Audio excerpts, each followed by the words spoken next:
prinsip pemanasan dan pendinginan ini penting sekali. Semua cabang olahraga penting ya untuk itu. Karena semua cabang olahraga harus mulai dengan pemanasan. Setiap masuk sesi latihan, baik itu latihan yang sifatnya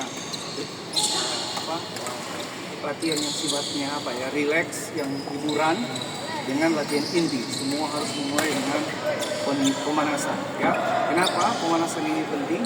Karena pemanasan mempersiapkan atlet sebelum masuk ke latihan yang sesungguhnya atau latihan inti itu sudah dalam kondisi secara fisik itu sudah siap ya, otot-ototnya, persendiannya semua sudah harus dalam kondisi siap untuk memasuki latihan ya, yang latihan inti ya, atau apapun latihan yang menjadi tujuan seorang pelatih pada hari itu ya. Itu yang kenapa prinsip pemanasan itu penting sekali. Karena kalau pemanasan ini tidak dilakukan, maka bisa menimbulkan risiko cedera pada atlet ya, cedera baik itu cedera ringan ataupun cedera berat ya. Ya, ini sangat berisiko untuk seorang atlet ya. Oke, sekarang Bapak masuk ke pendinginan ya. Pendinginan itu adalah setelah seorang atlet mengalami latihan yang cukup berat ya, latihan inti, maka harus dikembalikan lagi ke semula tadi sebelum dia latihan ya. Harus ada pendinginan atau istilahnya relaksasi, membuat semua otot-ototnya yang tadi bekerja berat, persendian-persendiannya yang bekerja berat itu kembali menjadi rileks kembali, dan kemudian dia fresh kembali, menjadi segar ulang.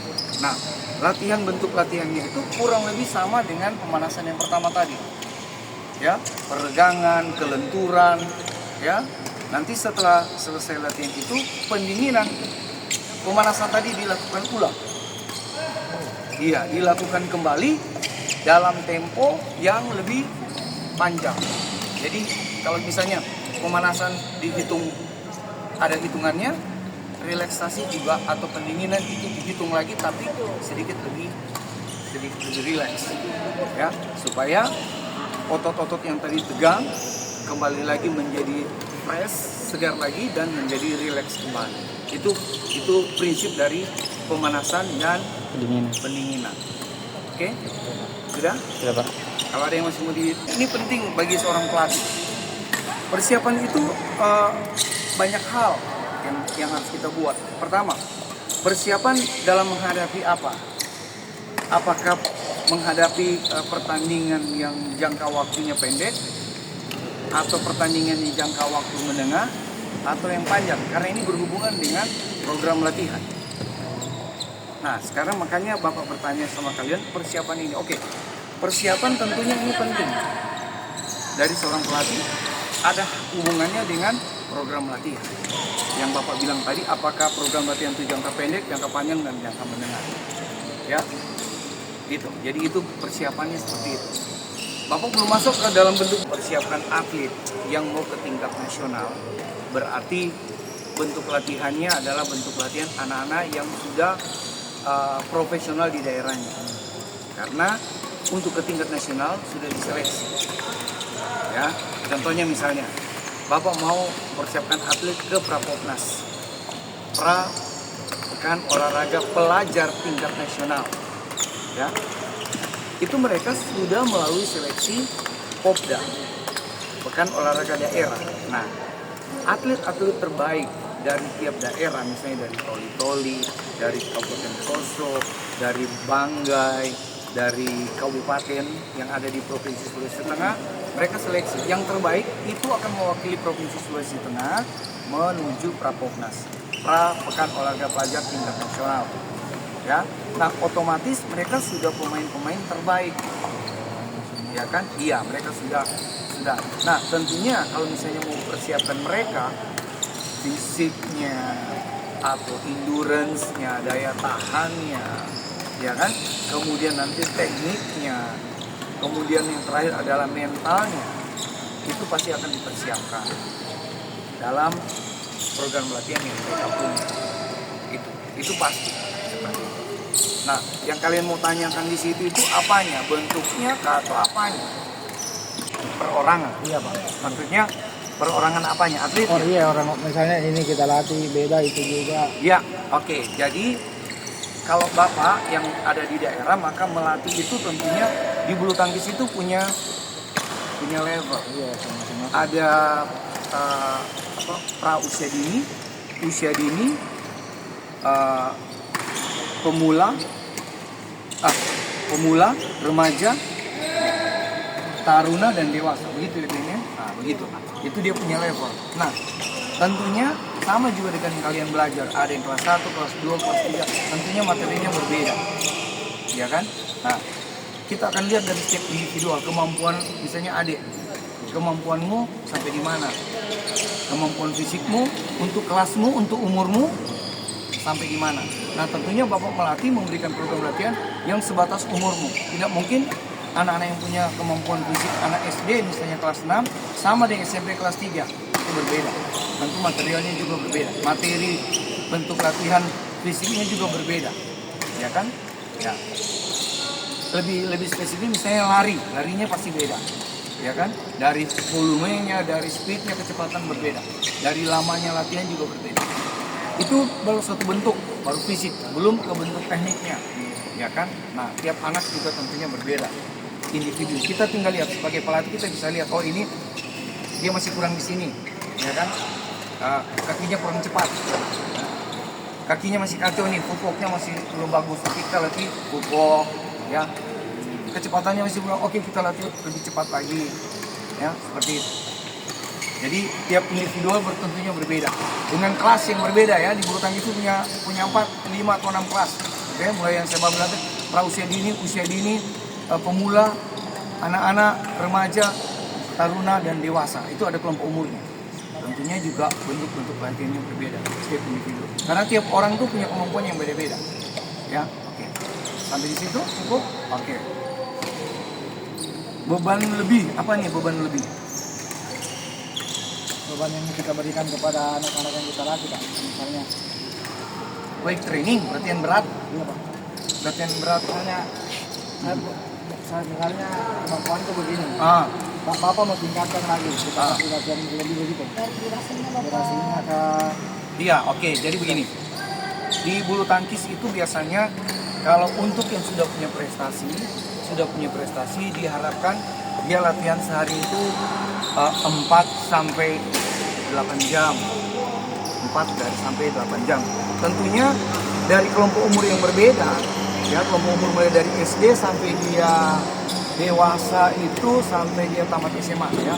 Itu tentunya mempunyai porsi latihan yang berbeda. Punya porsi yang berbeda. Sama juga seorang anak yang SD nggak mungkin makan bakso 1 mangkok dia bisa habiskan 3. Oke?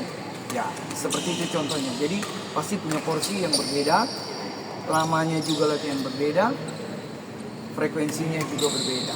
Tentunya pasti, ya. Beban latihan juga berbeda. Ya, karena ingat yang harus kalian perhatikan. Seorang atlet kalau beban latihan terlalu berat, dia akan sakit.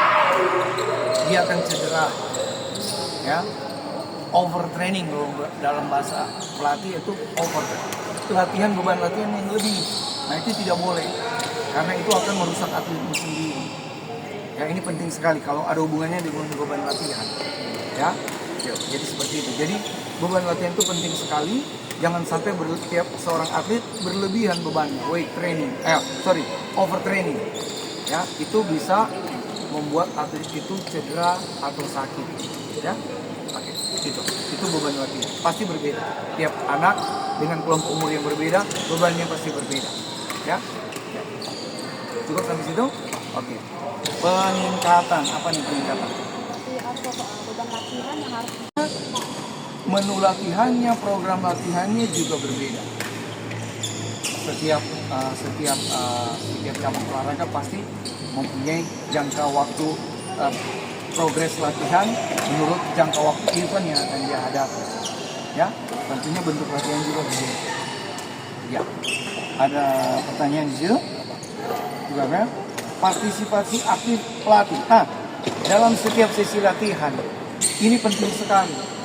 seorang pelatih misalnya seperti Bapak tidak hanya menyuruh mereka, oke lari, tapi kadang-kadang saya juga harus ikut partisipasi lari dengan mereka. Iya, ya makanya seorang pelatih itu seperti ini. Kadang-kadang seperti saya juga ikut bermain, saya tidak hanya mau kadang-kadang memang harus ikut. Makanya seorang pelatih juga harus menjaga kebugarannya, ya, harus menjaga kebugarannya. Ya. Jadi harus supaya anak-anak juga mereka, saya punya pelatih juga ikut lari loh, saya juga ikut, ya kan? Iya. Seperti itu. Kita harus juga berpartisipasi aktif dengan mereka, ya, supaya mereka juga merasa terbebani. Ya, itu barangkali yang kau maksudnya. Ya, jangan cuma hanya seorang pelatih yang cuma, nah, tapi dia juga ikut. Ya. Dia ini muridku, jadi kadang-kadang kalau lari saya juga ikut lari, walaupun mereka 3 kali putar, saya cuma 1 kali putar, tapi saya ikut berpartisipasi aktif. Reversibility, ini apa ini? Pelatih yang bertanggung jawab atas kesehatan. Ya, itu penting sekali. Jadi contohnya di Manor ini, saya punya anak, kalau ada yang Pak, saya sakit, saya selalu bilang sama mereka, kalau you kurang fit, jangan latihan. Ingat, kalau atlet sakit tidak boleh latihan. Pada saat kau sakit dalam keadaan lemah, kau latihan berat, daya tahan tubuhmu akan menurun. Proses penyembuhan juga pasti akan lama. Kalian pernah lihat kalau Ronaldo, dia punya kaki kesleo, pasti langsung di stop, bawa ke rumah sakit, istirahat 2 minggu, tidak boleh latihan. Karena kalau dia cuma paksa latihan, akan semakin parah dan masa depan latihannya juga akan terganggu. Ya? Jadi di sini Bapak punya atlet, saya sudah bilang sama mereka, kalau ada yang tidak fit, jangan masuk latihan. Bilang saja di grup, saya sakit, saya kasih istirahat. Nanti sudah fit, baru kembali latihan. Ya, itu rehabilitasi barangkali ya, atau apa seperti itu. Ya.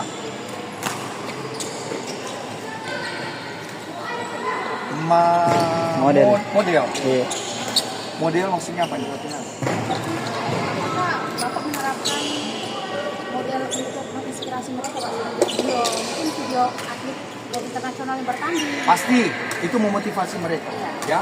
Jadi saya selalu bilang sama mereka, jangan cuma nonton TikTok.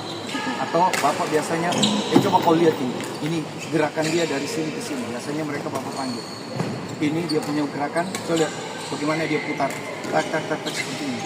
Itu pasti visualisasi seperti itu pasti ada. Dan Bapak biasa memberikan motivasi kepada mereka dalam satu event, misalnya antara misalnya Akane Yamaguchi, misalnya contoh final Akane Yamaguchi ketemu sama Carolina Marin, ya, 2 karakter bermain yang berbeda. Akane Yamaguchi yang tingginya cuma setinggi net lawan seorang yang sangat tinggi dari Eropa, tapi dengan sangat gigihnya dia bermain, dia kembalikan keadaan. Orang yang kecil bisa kasih kalah orang yang jangkauannya lebih besar. Contoh seperti itu. Dengan nonton, kalian lihat bagaimana dia kejar bola walaupun kakinya pendek, tapi dia bisa mengejar bola, banting-banting kejar bola, dan akhirnya dia jadi pemenang. Apa pelajaran yang bisa kalian lihat? Apapun bisa terjadi. Ya, jangan lihat kau punya postur kecil, kau punya kekurangan. Kalau kau mau bisa, orang cacat pun bisa jadi juara. Oke, kalau model ataupun itu, ya model atau pemulihan. Ini ketika atlet, pemulihan itu ada banyak hal kalau buat Bapak, ya.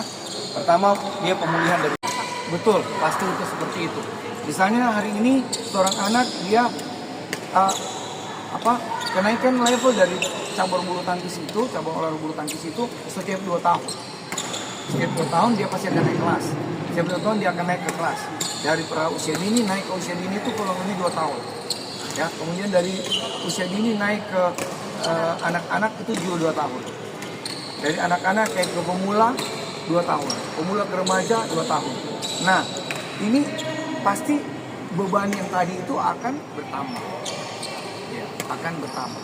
Biasanya dalam bulu tangkis itu seorang pelatih itu tidak memberikan beban yang lebih, tapi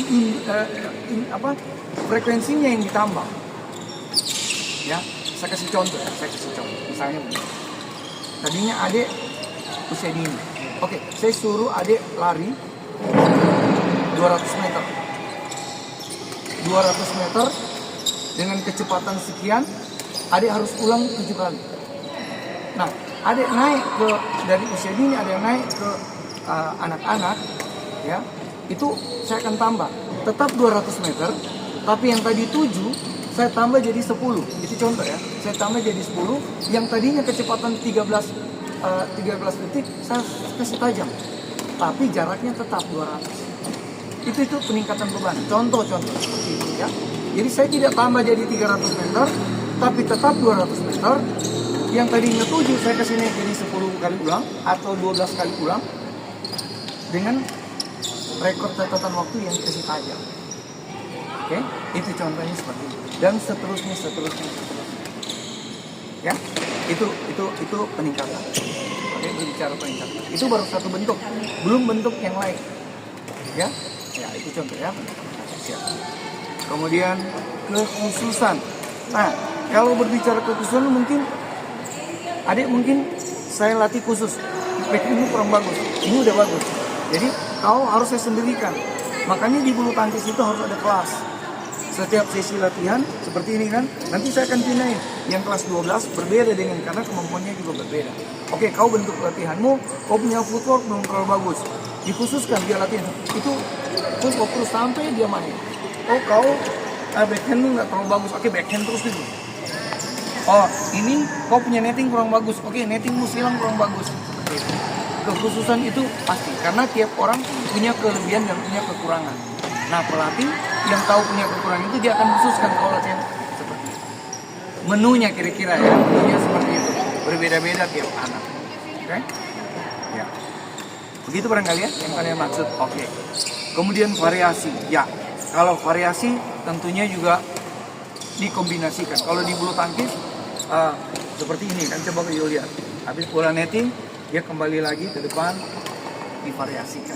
Ya, atau biasanya kalau seorang pelatih dia kurang misalnya di bola netting aja dulu, tapi setelah itu kasih lob dulu, nanti dia maju lagi netting lob, jadi divariasikan supaya dia tidak bosan.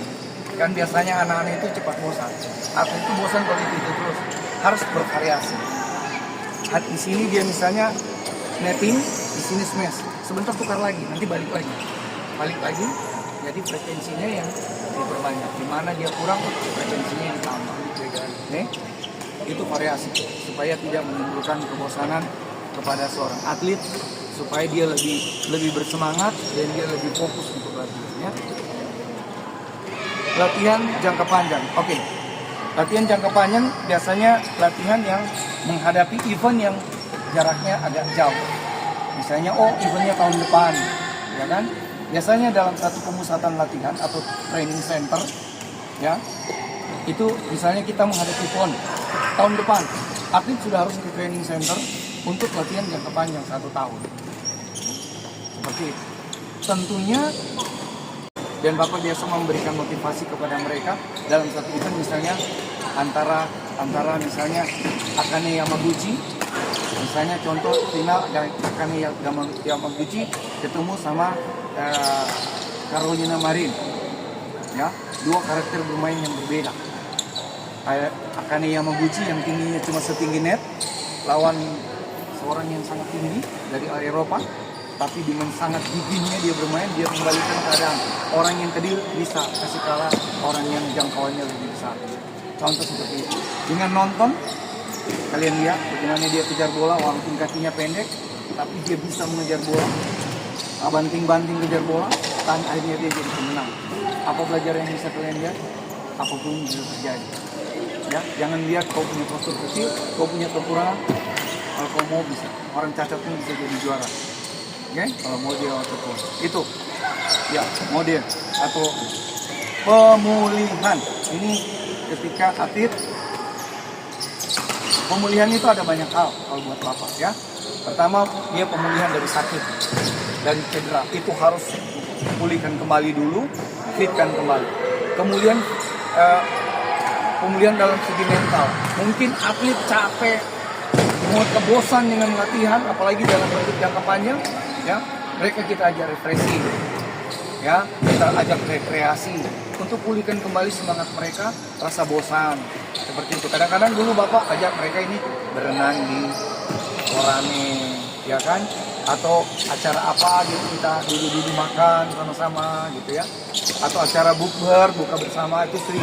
Kalau bapaknya anak-anak kita mari kita duduk-duduk di pantai sana untuk pemulihan kembali, mereka tidak terjebak dalam rutinitas latihan yang melelahkan dan membosankan ya. Jadi mereka kadang-kadang harus dipulihkan, apalagi kalau dia sakit ya sudah pasti ya harus kembali dipulihkan kembali kesehatan ya.